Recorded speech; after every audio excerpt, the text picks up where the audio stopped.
Moment of इनर्सियाको important numerical problem चाहिँ गर्नेछौँ र आजको प्रश्न के रहेको छ त भन्दाखेरि we need to determine the moment of inertia of this portion of this figure about centroidal axis. So यसको हजुरले at first you have to determine the centroidal axis. So you have to determine the centroid of this figure and then you have to determine the moment of inertia about the centroidal axis by the method of integration. So you have to apply method of integration to solve this problem. Since it is an irregular figure, now you need to apply the method of integration. So कसरी गर्ने त्यस्तो टाइपको problem आइसकेपछि भनेपछि at first you have to determine the centroid. So centroid calculation गरौँ है, centroid calculation.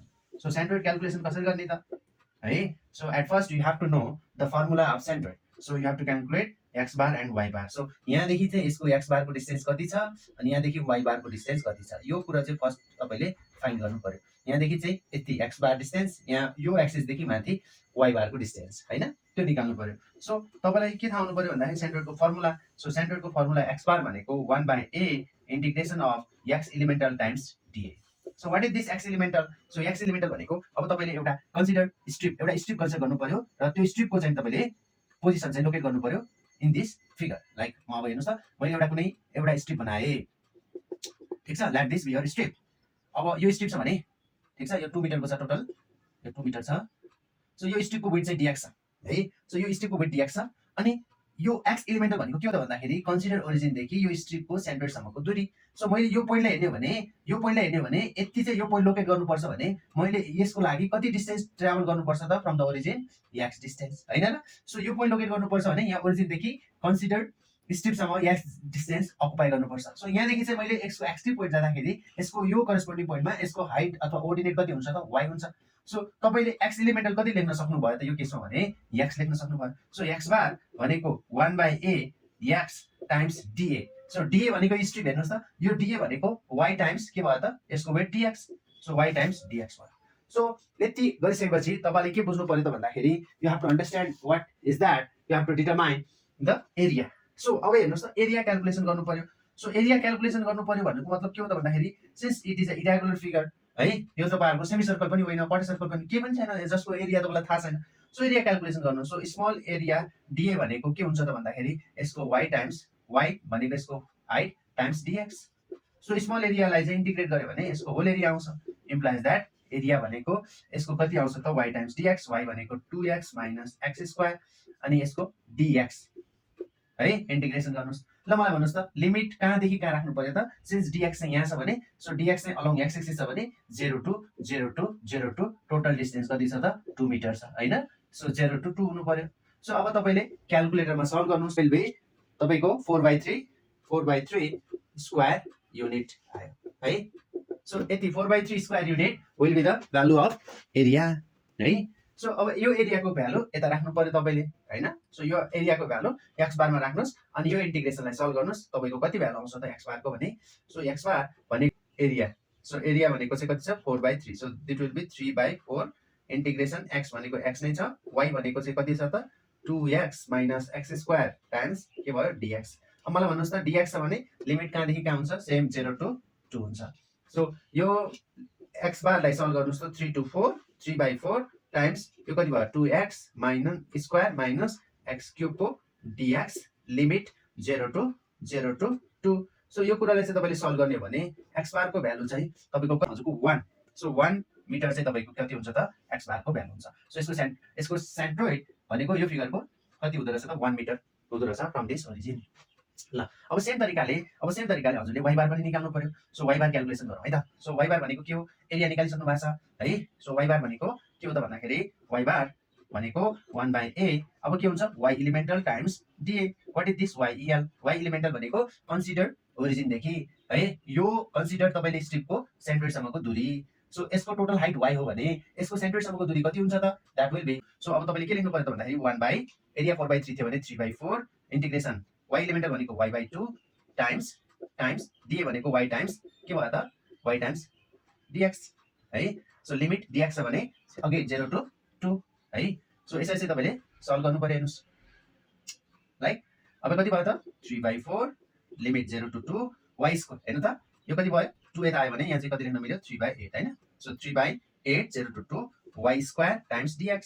So यो भनेको 3/8 लिमिट 0 to 2 y स्क्वायर भनेको थाहा छ तपाईलाई 2x minus x स्क्वायर है so यसको whole square times dx solve this by using calculator or manually so you will be getting a value equals to 2/5 so 2/5 unit meter so हजुरको y बार कति आयो त भन्दाखेरि 2/5 मिटर भनेको 0.40 metre आयो है ठीक छ सो यसरी चाहिँ तपाईले सल्भ गर्नु पर्यो है सो अब तपाईले सोधेको त x बार र y बार मात्र होइन नि है you have been asked to determine the moment of inertia or centroidal axis अब तपाईले सेन्ट्रोइड यो फिगरको सेन्ट्रोइड लोकेट गरिसक्नु भएको छ अब तपाईले के निकाल्नु पर्यो त भन्दाखेरि moment of inertia about centroidal axis है ठीक छ सो अब तपाईले यो फिगरको चाहिँ x बार भनेको 1 मिटर y बार भनेको 2/5 मिटर भनेर चाहिँ डिटरमाइन गरिसक्नु भएको छ है नाउ अब म क्याल्कुलेसन के गर्छु त मोमेन्ट अफ इनर्शियाको क्याल्कुलेसन गर्छु ल हेर्नुस् त अब मोमेन्ट अफ इनर्शियाको क्याल्कुलेसन गर्नु पर्यो so calculation of moment of inertia ल हेर्नुस् त अब हजुरलाई चाहिँ सोधेको अबाउट सेन्ट्रोइडल एक्सिसको मोमेन्ट अफ इनर्शिया हो है अब यो फिगरको अबाउट सेन्ट्रोइडल एक्सिसको एक्स एक्सिस र वाइ एक्सिसको चाहिँ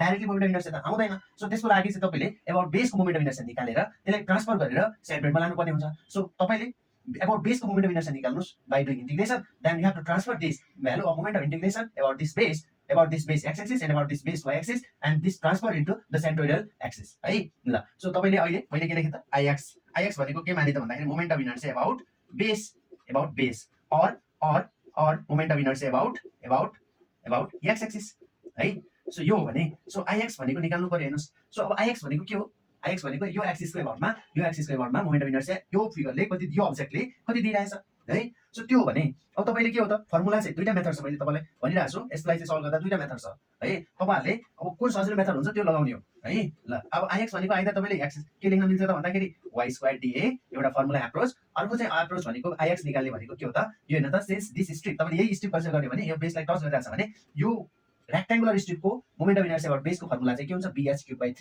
त्यो युज गरेर काम गर्ने हो है सो y² dA भन्नलाई चाहिँ यसो स्ट्रिप बनाउनु पर्यो तपाईले है फेरि इक्वेसन चेन्ज गर्नु पर्यो दैट विल टेक टाइम त्यही भएर मैले के गर्छु त भन्दाखेरि हेर्नुस् त ix भनेको यही स्ट्रिप कन्सिडर गर्छु यही स्ट्रिप कन्सिडर गरे भने हेर्नुस् त के फर्मुला लाउन मिल्छ भन्दाखेरि यही स्ट्रिप कन्सिडर गरे भने यो स्ट्रिपको यो भनेको रेक्टेंगुलर स्ट्रिपको अबाउट बेसको फर्मुला के हुन्छ bh3 त्यो भनेको b भनेको के भयो त dx h भनेको के भयो त यसको y को क्यूब डिवाइडेड बाइ 3 हेर्नुस् त यति लगाइदिए भने त क्विकली आके हैन सिन्स तपाईले बनाएको स्ट्रिप यो चाहिँ x एक्सिसलाई टच गरिरहेछ भन्ने एजुम्सन हो त्यही भएर bh3 फर्मुला भयो है लिमिट हेर्नुस् so since it is dx 0 to के हुने भयो 2 हुने भयो है ठीक छ सो अब 0 टु 2 लिमिट छँदै छ y को भ्यालु राख्नुस् 2x - x स्क्वायर को power 3 times dx divided by 3 है सो अब तपाईले ix लाई चाहिँ यो सल्भ गर्नुस् 0 टु 2 2x - x स्क्वायर को पावर 3 dx बाइ 3 अब डाइरेक्टली यस्तो तपाईको डेफिनेट इन्टिग्रल छ भने तपाईले क्याल्कुलेटर चाहिँ युज गर्दिनुस् सो क्याल्कुलेटर युज गरेर कति भ्यालु आउँछ त लेखिदिनुस् है त सो इजी छ यो भ्यालु 105 आउँछ है implies that 32 divided by 105 metre to the power 4 आउँछ यसलाई चाहिँ तपाईले पोइन्टमा लेख्ने भने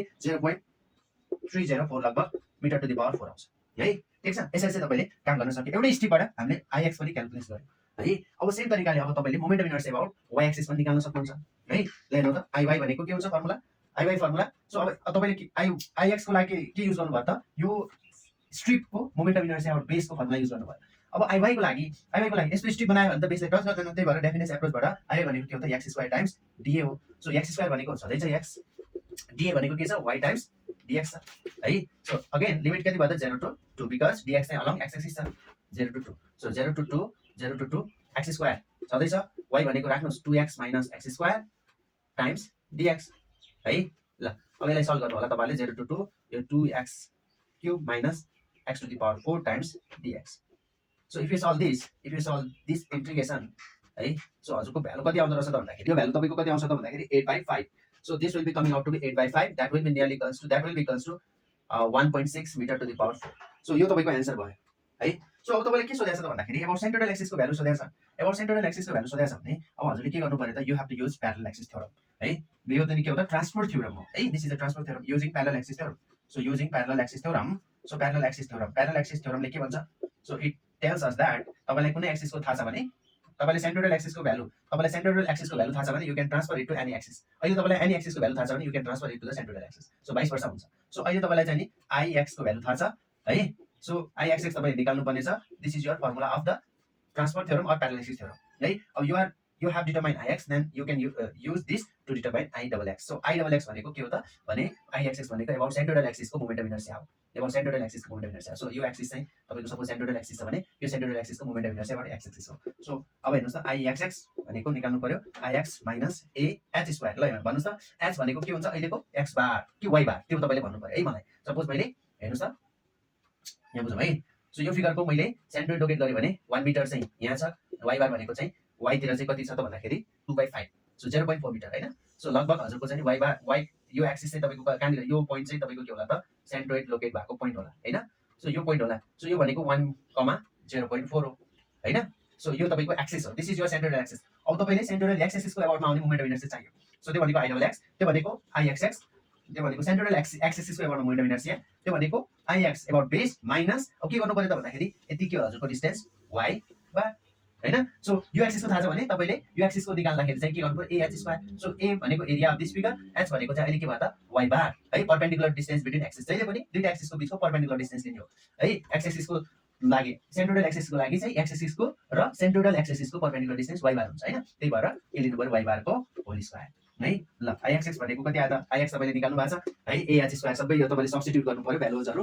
32/105 minus 4/3 area into y bar भनेको कति छ 2/5 को whole square. So if you solve this तपाईको भ्यालु 16/175 है मिटर टु द पावर 4 आउँछ. यसलाई एप्रोक्सिमेटली कति निकाल्न 0.091 metre to the power 4 as आउँछ है. सो सेम तरिकाले क्यालिक्युलेसन थ्योरम चाहिँ युज गर्ने भने IYY निकाल्न सकिन्छ. IYY त्यो भनेको IY minus AH square. IY छँदैछ AH भनेको अहिलेको केसमा के भयो त सपोज तपाईले यसको एक्सिसको यो एक्सिसको अबाउटमा चाहियो भने है तपाईको परपेन्डिकुलर डिस्टेन्स भनेको x बार हुने पर्यो. सो AX बार को होल स्क्वायर. सो IY को भ्यालु तपाईले निकाल्नु भएको छ. IY को भ्यालु चाहिँ हजुरको कति छ त 8/5 भनेको 1.6 माइनस एरिया भनेको 4/3 x बार भनेको चाहिँ कति छ 1 को स्क्वायर छ. 4/15 आउँछ.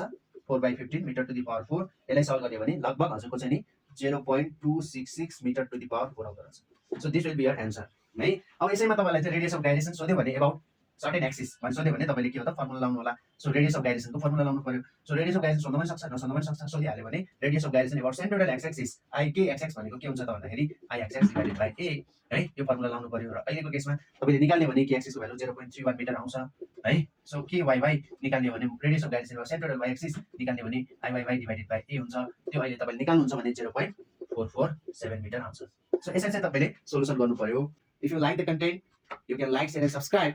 Blissybeing as well. If you have any queries, comment in the comment section below. And thank you so much for watching the video. Please stay tuned to our channel. Have a great day. Bye bye.